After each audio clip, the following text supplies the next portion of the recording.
सोम प्रदोष व्रत कथा। जो प्रदोष व्रत सोमवार के दिन पड़ता है वह प्रदोष सोम प्रदोष व्रत कहलाता है। सोमवार को भगवान शिव का दिन माना जाता है, अतः इस दिन प्रदोष व्रत होने से उसकी महत्ता और भी अधिक बढ़ जाती है।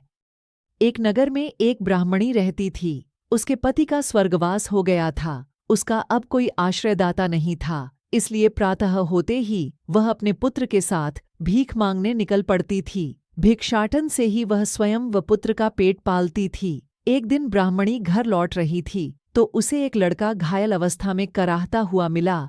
ब्राह्मणी दयावश उसे अपने घर ले आई। वह लड़का विदर्भ का राजकुमार था। शत्रु सैनिकों ने उसके राज्य पर आक्रमण कर उसके पिता को बंदी बना लिया था और राज्य पर नियंत्रण कर लिया था, इसलिए वह मारा मारा फिर रहा था। राजकुमार ब्राह्मण पुत्र के साथ ब्राह्मणी के घर रहने लगा।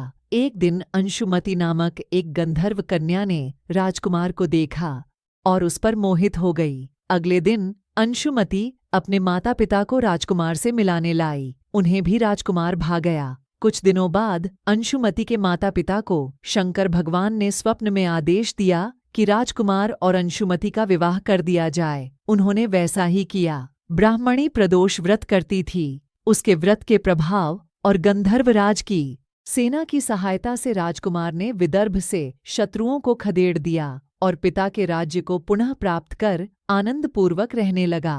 राजकुमार ने ब्राह्मण पुत्र को अपना प्रधानमंत्री बनाया। ब्राह्मणी के प्रदोष व्रत के माहात्म्य से जैसे राजकुमार और ब्राह्मण पुत्र के दिन फिरे, वैसे ही शंकर भगवान अपने अन्य सभी भक्तों के दिन भी फेरते हैं। हर हर महादेव।